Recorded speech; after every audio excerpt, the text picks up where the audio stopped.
In India today, millions of naturally brown-skinned people spend billions of dollars every year to erase their natural complexion.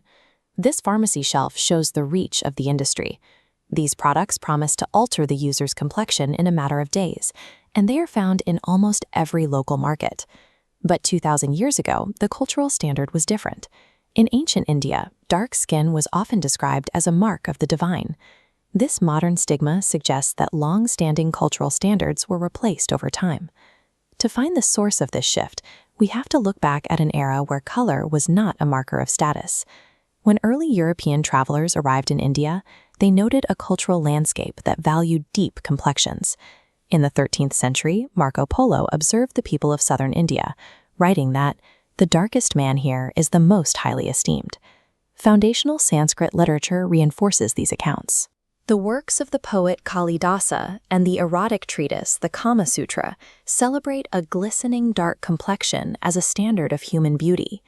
This ancient wall mural shows how early Indian art reflected the diverse, naturally dark tones of the population, incorporating these shades into religious and courtly scenes. The heroes of Hindu scripture were historically described in similar terms. Rama, the heroine Draupadi, and Krishna, whose name literally translates to black, were all venerated in their original, dark forms. These records indicate that before the colonial period, the region lacked the modern preference for paleness. Darker complexions were regularly depicted as both physically attractive and spiritually powerful. When the British expanded into India, they brought military force alongside a new set of theories about human hierarchy, social Darwinism. This diagram illustrates the racial theories of that era. To justify their rule, colonial administrators built a hierarchy that equated whiteness with intelligence and maturity, while placing darker populations at the bottom. This ideology was coded into law. The British barred dark-skinned Indians from high administrative offices and restricted their access to specific social spaces and elite clubs. Institutional segregation defined the relationship between the colonizer and the subject. In front of this government building, signs and policies enforced the boundaries of the new social order. Under British rule, fair skin became more than a physical trait. It served as a requirement for political access and economic survival. The British also used military recruitment to enforce these divisions. The martial race theory was designed to categorize the population and prevent unified resistance. Military officials selectively recruited lighter-skinned northern groups, while officially classifying darker southern and eastern populations as effeminate or untrustworthy. This pressure to conform reached into the social life of the subcontinent. To secure employment and status under the British Raj, many adopted the aesthetic standards of the ruling class. This pressure extended to religious depictions. In post-colonial artwork, deities like Krishna and Rama, historically described as dark, appear with the light skin shown here.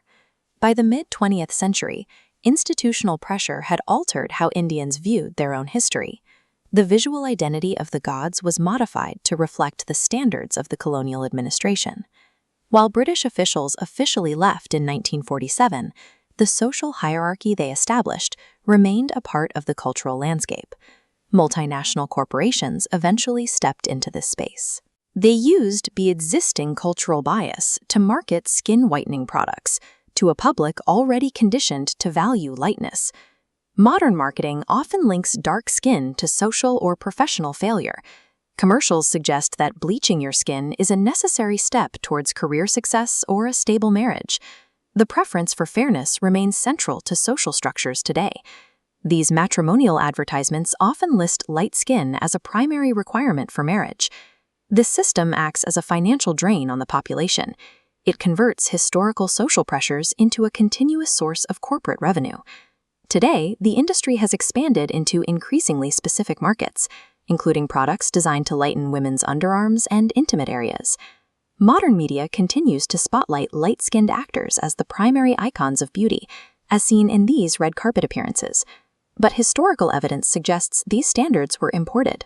The obsession with fairness is a modern development that contradicts the region's ancient aesthetic history.